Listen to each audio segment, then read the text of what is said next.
नमस्कार दोस्तों, अगर आप क्लास 12th के स्टूडेंट हैं और हमारे द्वारा बनाए गए सभी वीडियो को देखना चाहते हैं तो अवश्य हमारे चैनल को सब्सक्राइब कर लें, साथ ही बेल आइकन को दबाना ना भूलें। तो आज हम क्लास 12th का गद्य खंड का सभी वीडियो ऑब्जेक्टिव को देखने जा रहे हैं, तो आप लोग लास्ट तक बने रहिएगा। चलिए हम आज का क्लास शुरू करते हैं। तो आज का पहला क्वेश्चन है, बालकृष्ण भट्ट की रचना बातचीत क्या है? करा है बालकृष्ण भट्ट की रचना बातचीत क्या है। यह मोस्ट वीवीआई क्वेश्चन है दोस्तों, इसको रट लीजिएगा। यह कई बार एग्जाम में पूछा गया है। ए में है एकांकी, बी में है कहानी, सी में है यात्रा संस्मरण, डी में है ललित निबंध। तो इसका राइट आंसर हो जाएगा डी, ललित निबंध। बालकृष्ण भट्ट की रचना जो बातचीत है वह ललित निबंध है, तो एक का राइट आंसर हो जाएगा डी। चलिए अगला हम देखते हैं, बालकृष्ण भट्ट किस युग के निबंधकार है? बालकृष्ण भट्ट किस युग के निबंधकार है? ए में है प्रसाद युग, बी में है भारतेंदु युग, सी में है द्विवेदी युग, डी में है स्वातंत्र्योत्तर युग। तो इसका राइट आंसर जो होगा, इसका राइट आंसर हो जाएगा बी। दो का right answer B, Balkrishna Bhatt Bharatendu युग के निबंधकार है। चलिए अगला देख लेते हैं। कह रहा है, मनुष्य की बातचीत का उत्तम तरीका क्या है? मनुष्य की बातचीत का उत्तम तरीका क्या है? ए में है विद्वतापूर्ण बात करना, बी में है तर्कपूर्ण बात करना, सी में है भीड़ से बात करना, डी में है अवाक होकर अपने से बातचीत करना। तो इसका राइट आंसर हो जाएगा डी। इसका राइट आंसर हो जाएगा डी। मनुष्य की बातचीत का उत्तम तरीका है अवाक होकर अपने से बातचीत करना। चलिए अगला देख लेते हैं हम। कह रहा है, बालकृष्ण भट्ट किस काल के रचनाकार है? बालकृष्ण किस काल के रचनाकार है? ए में है आदिकाल, बी में है भक्ति काल, सी में है रीतिकाल, डी में है आधुनिक काल। तो इसका राइट आंसर हो जाएगा आधुनिक काल। अगर आप लोग अभी तक हमारे चैनल को सब्सक्राइब नहीं किए हैं तो हमारे चैनल को सब्सक्राइब करके हमारे साथ जुड़ जाए। आज का सेशन आईए, आईएससी, आईकॉम तीनों के लिए हैं, तो आप लोग जुड़े रहिए अंत तक। अगला क्वेश्चन है, बातचीत शीर्षक निबंध के निबंधकार कौन है? बातचीत शीर्षक निबंध के निबंधकार कौन है? ए में है जयप्रकाश नारायण, बी में है मोहन राकेश, सी में है नामवर सिंह, डी में है बालकृष्ण भट्ट। तो आप लोग जानते हैं बातचीत शीर्षक निबंध के निबंधकार है बालकृष्ण भट्ट। 5 का राइट आंसर हो जाएगा डी। चलिए अगला क्वेश्चन देखते हैं। बालकृष्ण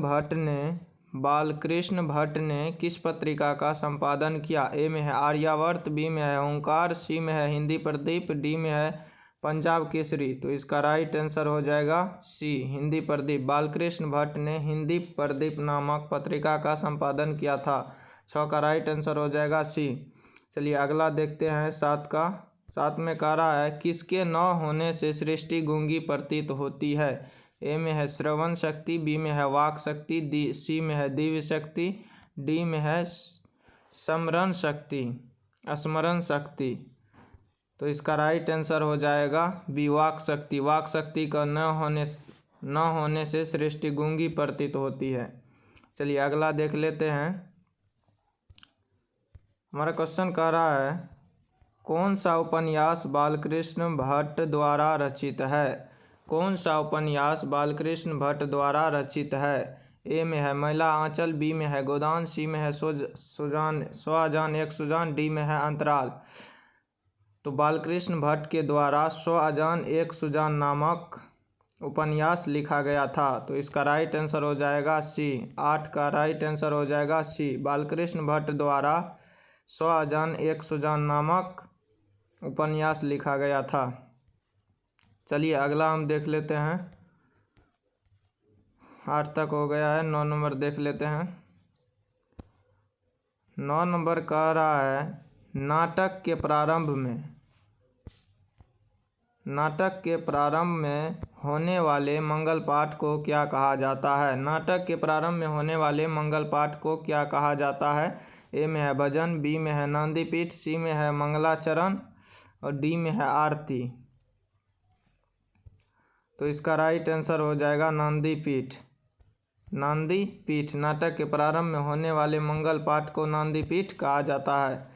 9 का राइट आंसर हो जाएगा बी। 9 का राइट आंसर बी। इसी तरह आप लोग कमेंट करते रहिए। चलिए अगला देख लेते हैं। कह रहा है एडिसन के अनुसार असल बातचीत कितने लोगों के बीच होती है। एडिसन के अनुसार असल बातचीत कितने लोगों के बीच होते हैं। राइट आंसर हो जाएगा 2 से, क्योंकि एडिसन ने बताया था कि 2 से अधिक लोगों के बीच के बातचीत, क्या बोला था, हाँ सही है। एडिसन के अनुसार असल बातचीत सिर्फ 2 व्यक्तियों में हो सकती है।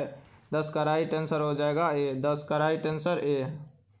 चलिए अगला देखते हैं। बालकृष्ण भट्ट का जन्म कब हुआ था। बालकृष्ण भट्ट का जन्म हुआ था, यानी कि क्वेश्चन पूछ रहा है बालकृष्ण भट्ट का जन्म कब हुआ था। ए में है 23 जून 1884 को, बी में है 23 जून 1844 को, सी में है 20 जुलाई 1902 को, डी में है 18 दिसंबर 1834 को। तो इसका राइट आंसर हो जाएगा बी। 11 का राइट आंसर हो जाएगा बी। बालकृष्ण भट्ट का जन्म 23 जून 1844 को हुआ था। चलिए अगला देख लेते हैं।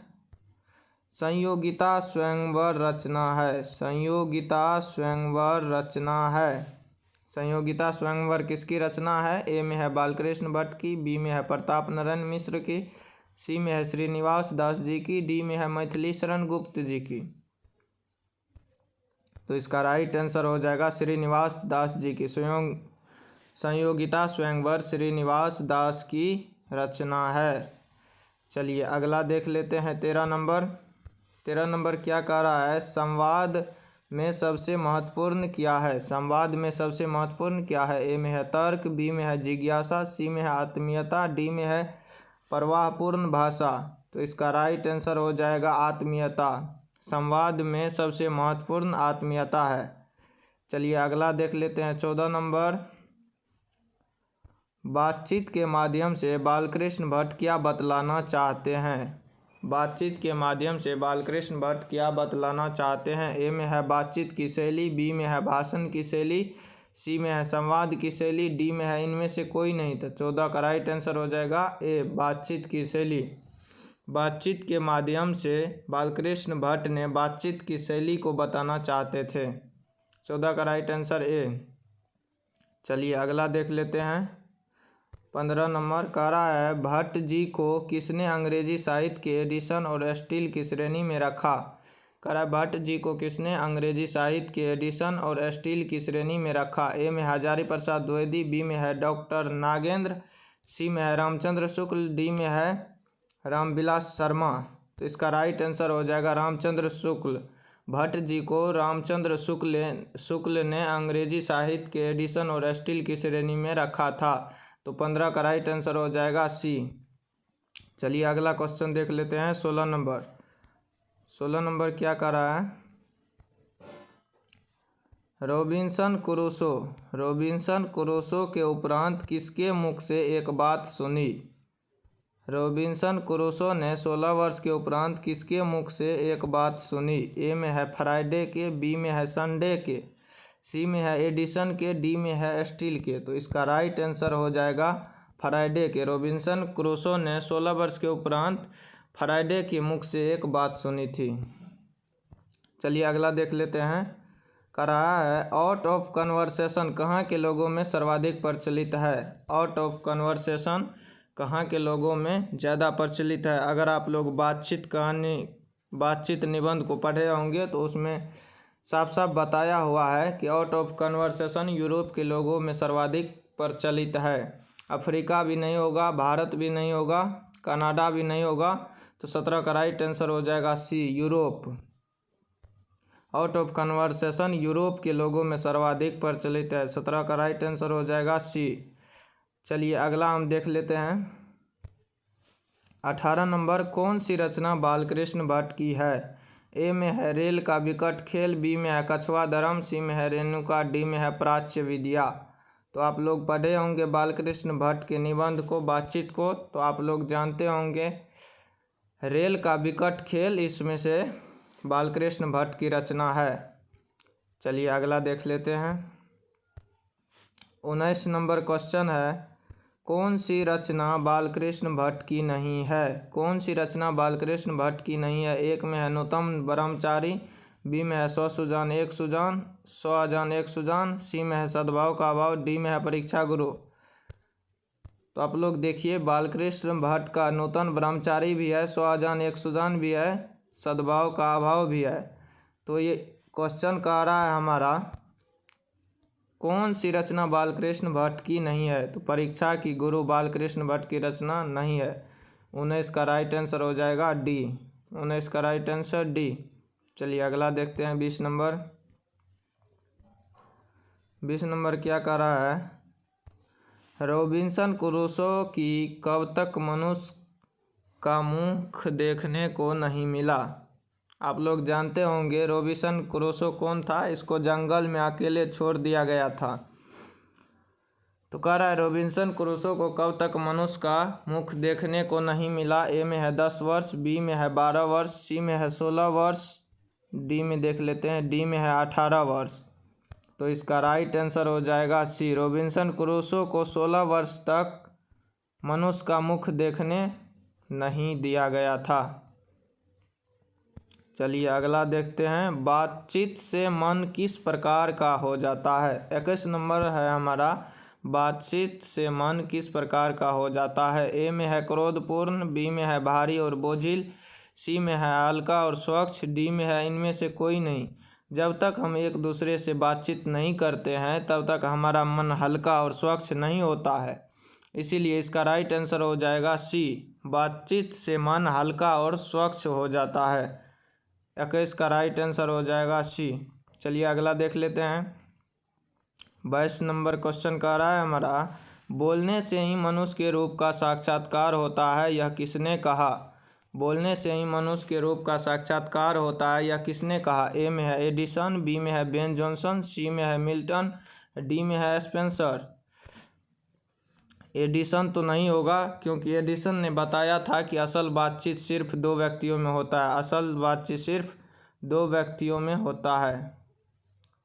इसने बताया था एडिसन ने कि 2 व्यक्तियों से ज़्यादा की बातचीत को राम रमोवल कहा जाता है। इसलिए एडिसन तो नहीं होगा। बेन जॉनसन ने कहा था कि बोलने से ही मनुष्य के रूप का साक्षात्कार होता है। मिल्टन भी नहीं कहा था, स्पेंसर भी नहीं कहा था। 22 का राइट आंसर हो जाएगा बी। 22 का राइट आंसर बी। बोलने से ही मनुष्य के रूप का साक्षात्कार होता है, यह बेन जॉनसन ने बताया था। चलिए अगला देख लेते हैं 23 नंबर। इसमें कह रहा है कौन सी रचना बालकृष्ण भट्ट द्वारा रचित नहीं है? कौन सी रचना बालकृष्ण भट्ट द्वारा रचित नहीं है? एक में है पद्मावती, बी में है वेणी संगार, सी में है मेघदूतम, डी में है मेघनाथ वध। तो इसका राइट आंसर हो जाएगा मेघदूतम। तो इसका right answer C Meghadutam. Meghadutam रचना बालकृष्ण भट्ट द्वारा रचित नहीं है। पद्मावती भी बालकृष्ण भट्ट द्वारा रचित है, वेणी संगार भी बालकृष्ण भट्ट द्वारा रचित है, मेघनाथ वध भी बालकृष्ण भट्ट द्वारा रचित है। सिर्फ एक है मेघदूतम। मेघदूतम बालकृष्ण भट्ट द्वारा रचित नहीं है। तो इसका राइट आंसर हो जाएगा सी। चलिए अगला देखते हैं।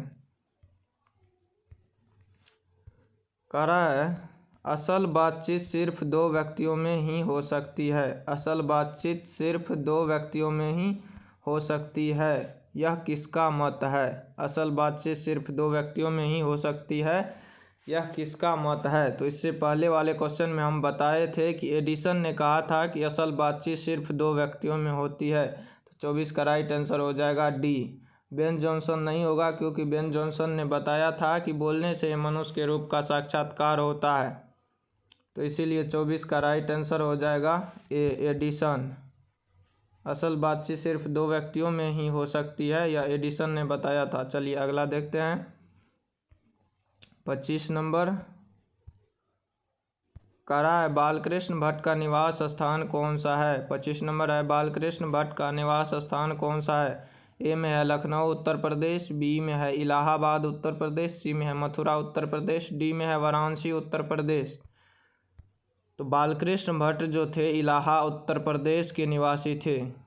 25 का राइट आंसर हो जाएगा बी। बालकृष्ण भट्ट इलाहाबाद उत्तर प्रदेश के निवासी थे। चलिए अगला देख लेते हैं। 26 नंबर क्वेश्चन कह रहा है हमारा, उसने कहा था कहानी कब लिखी गई थी। उसने कहा था कहानी कब लिखी गई थी। ए में है प्रथम विश्व युद्ध, बी में है प्रथम विश्व युद्ध के तुरंत बाद, सी में है द्वितीय विश्व युद्ध, डी में है इनमें से कोई नहीं। तो ये जो है उसने कहा था ये प्रथम विश्व युद्ध से पहले लिखा गया था। 26 का राइट आंसर हो जाएगा ए। 26 का राइट आंसर ए, प्रथम विश्व युद्ध से पहले उसने कहा था कहानी लिखा गया था। अगला क्वेश्चन है हमारा, इस कहानी के लेखक कौन है। यहाँ क्वेश्चन मिस है थोड़ा, यहाँ होगा उसने कहा था कहानी के लेखक कौन है, प्रिंटिंग में मिस हुआ है। यहाँ इसको काट के आप लोग कर लीजिएगा। उसने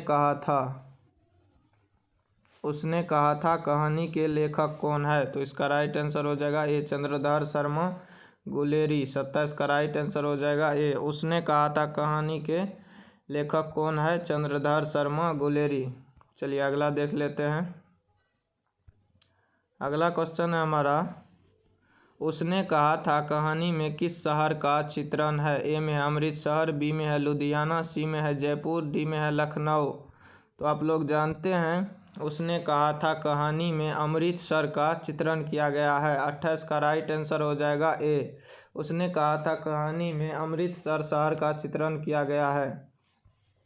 चलिए अगला देखते हैं।